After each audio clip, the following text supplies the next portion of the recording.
Doug Gottlieb, Fox Sports radio host, Fox Sports 1 contributor, joining us on the program. Good morning, Doug. Thanks for joining us. I'll give you a minute here. Tell me why you're against this rule. Well, it's pay for play. It has nothing to do with name, image, and likeness. And the program. Well, wait a minute. Pay for play. Who's paying? Explain that. Well, whoever has the idea that for your name, image, and likeness, it has a value.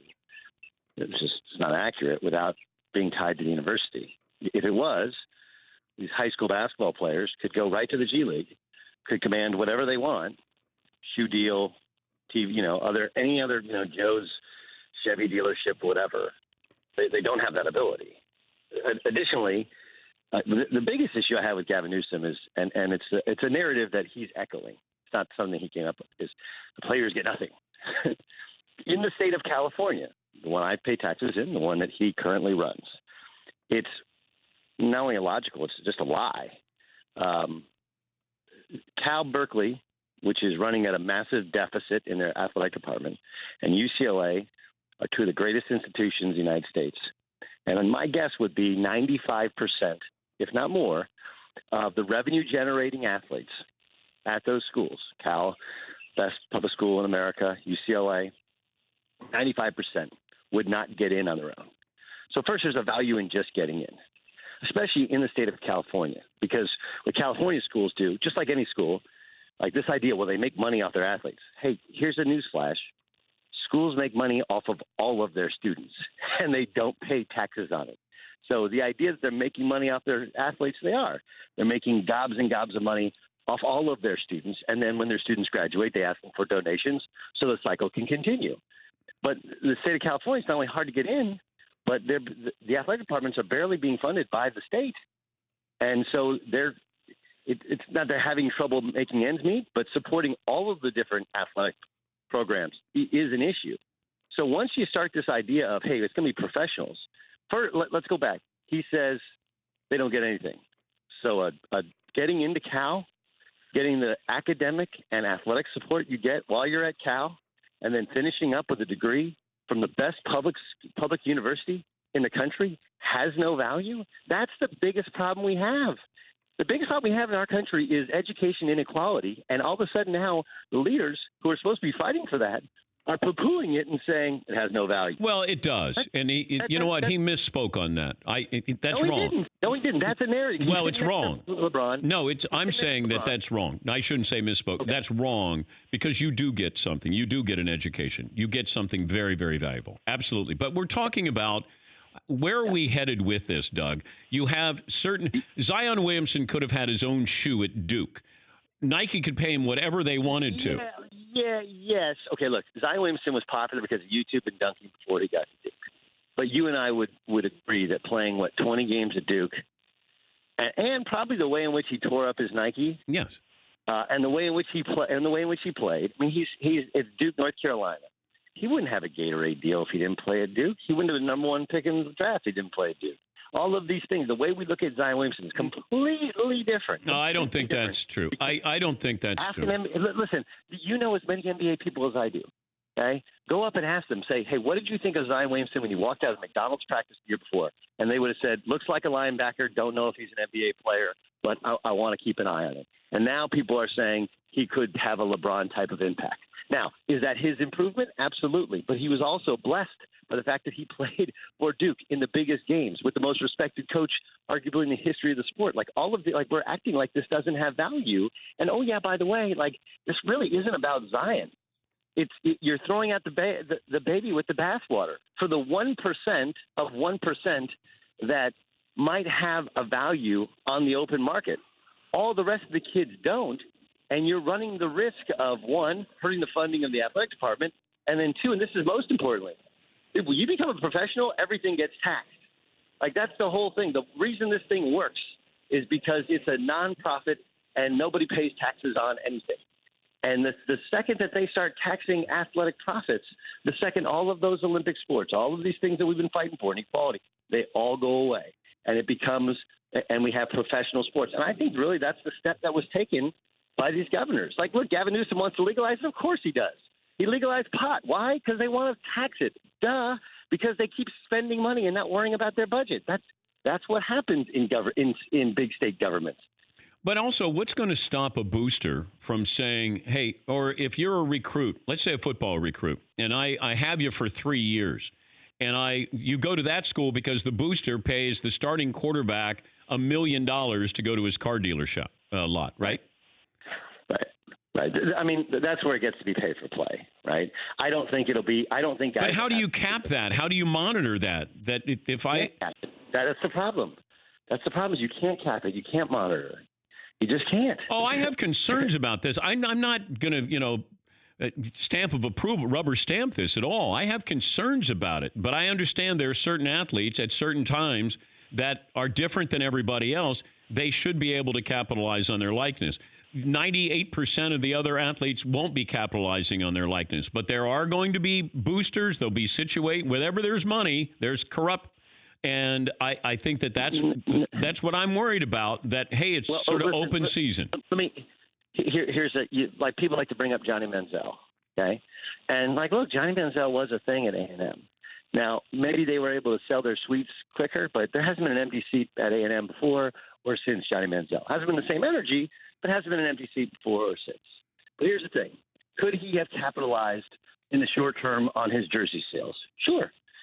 But because of the promotion of playing at A&M, when they promoted him for the Heisman and playing on CBS and playing on ESPN, that Johnny Manziel, who by his own accounts has been failed in his NFL career and has had all kinds of his own personal issues, he can write a book.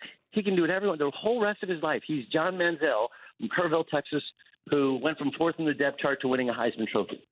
Right? You do capitalize on your likeness for the rest of your life. Yeah, but you make it seem like A&M produced him. Doug, A&M didn't produce. A&M didn't produce Johnny Manziel. Nobody's talking about A&M football. No one. They gave him the platform. He had to. I can give you the platform. That doesn't mean that you're. No question. Okay, so no question. But this is no different than any other student. Students at Harvard who can remove themselves for a year. Whatever. Bill Gates. You start a company and you leave Harvard and you go on to bigger and brighter things. Like, that's not what we're doing here. What we're doing here is you're trying to provide an education, and it's not just about what you learn in school, as we all know. It's about who you meet, the people you're around. And those are the resources you'll have. Like, we act like these guys get a terrible deal. They get into a school they couldn't get into. They get complete academic and athletic support. By the way, now we put a little bit of money in their pockets. Many of these kids also can apply for other grants, so they have even more money in their pockets. They stay in the best facilities. They have ridiculous support for it. And then, by the way, when they leave, I don't know if you know this, you can always come back. Now, with the NCAA rules, it's a scholarship for life. You can come back, you can get a master's degree, and while you're getting a degree, you can also be on the floor or on the field coaching. Like, the deal is so much better now. And I understand that people are like, well, it's a job. Okay, it's a job if you don't have to pay taxes on it, you can't get fired from it, and you can only work 20 hours a week. Would you sign up for a job that maybe you might not even be qualified for? The answer is yes, absolutely. And so I just get offended by Newsom saying they don't get anything, Draymond Green saying it's a dictatorship when it's a voting body of all the universities, which is the opposite of a dictatorship. And this idea that there's a draconian empire that's the ruler that's running this thing, and really all they're trying to do is provide the most scholarships for the most kids and give them great opportunities so that the rest of their lives they can be like me and live off a 4-year basketball career that I think was above average, and use that to promote my name, image, and likeness forever. I just feel honored to have been a part of it, and I think we're creating this era of entitlement where kids are supposed – if we're going to pay college kids, let's pay the high school kids, right? Modern day, right down the street from me. Their quarterback's now going to Alabama. Hey, they're not making money off him? Of course they are. Well, why can't he get his can they sell jerseys? Why can't he make – because that's not what we're doing here. So when does it end? And I think that we're pushing towards the beginning and the end of collegiate sports and trying to professionalize it, which is a mistake. It's not what it's about. It's about trying to equal out the educational playing field. Yeah, we were worried about the Olympics with amateurism. They got paid. It didn't ruin the. Now. No, the it does. basketball thing sucks. How many well, basketball. I'm talking about the other sports. I wasn't worried about the basketball players. I'm worried about the other sports. You know, I don't think gymnastics is ruined. I don't think that figure skating is ruined because somebody gets paid.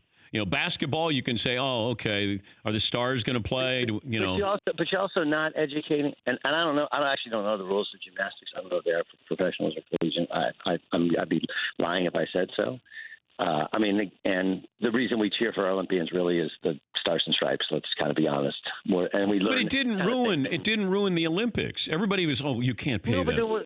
No, but like the amount of kids that are getting an education, getting a chance, like. We can go through and talk about all the people who don't have a degree and made it in life, but let's just be honest. You know, in this century and beyond, you better have that paper. You better have those resources. You have, you know, your sports family to call upon. It gives you a head up in everything. And then, like, look, if you want to be a coach in high school or in college, you're going to have a degree. So, will paying one kid, like, no. But the system as it stands works. And by the way, if you don't like it, you don't have to do it. There is no rule that says you have to go to college as a basketball player. There is no rule that says what you about have to football? go to college as a football player. As a football player, there's no rule that says you have to go. There's no rule that says you have to go. Yeah, but if you want to go, this is the way you have to go. So how does an 18-year-old get to the NFL? However they want. I don't know. That's an NFL rule. And by the way, the whole thing works because they're not good enough. They can't have a minor league system. Why can't they have we'll see if the XFL works. This is the best possible shot of it working. Why don't we just why do we have the NCAA? Why don't the Power 5 conferences just secede and have their own conference, their own rules, and then if you're good enough to be brought in, you know, you could have relegation there. I mean, why is the NCAA still the governing body? You're going to have a governing body whenever. Like, so what do you get rid of the NCAA? You'll have a governing body of the Power 5. Yes. And you're still going to have the haves and the have-nots, just at a different. But we already have that, Doug. We have the haves and the have-nots. So why not? You know, the elephants in the room. What are they doing that? What is the NCAA specifically? It's like, this is kind of what we do. We don't like Congress. We don't like the NCAA. Do you think the NCAA is, you know, valid? Do you think that they're still powerful? Do you think they make a difference? Yeah, I mean, I think it's a bureaucracy like anything else. I think there's rules that don't make sense that coaches have complained about, and then all of a sudden it comes to fruition, and they didn't realize it. Like they have, it's the exact same thing as the NFL new pass interference rule, right? Where you can review pass interference. I'm sure in the heart of hearts, the NFL and Al Riveron just wanted to not screw up like the New Orleans Rams game, but by creating this rule, now all of a sudden there's all these unintended circumstances. That's like all of these NCAA rules. That's all it is. Yeah. So is it a bureaucracy? Yes. Is the rule book too thick? Yes. But generally the idea is, you know, don't pay your players, right? You know, don't change their grades.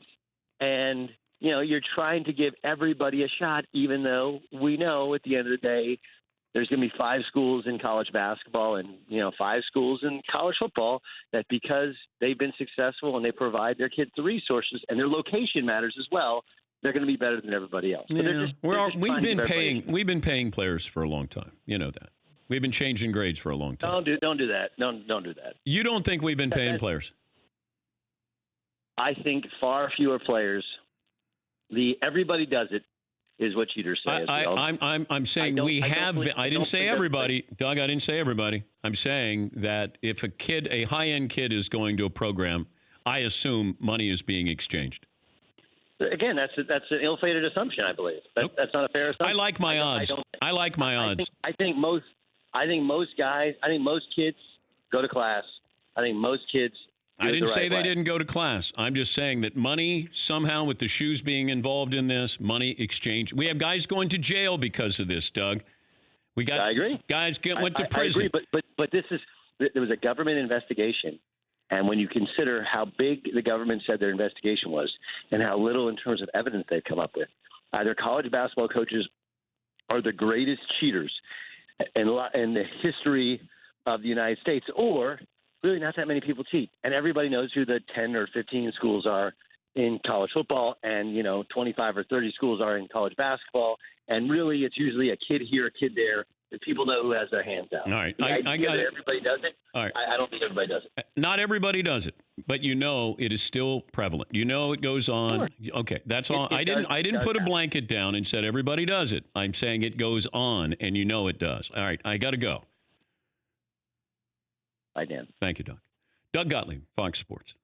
For more Dan Patrick Show, tune into Audience Channel 239 on DirecTV. Stream for free on BR Live or download the Dan Patrick Show app.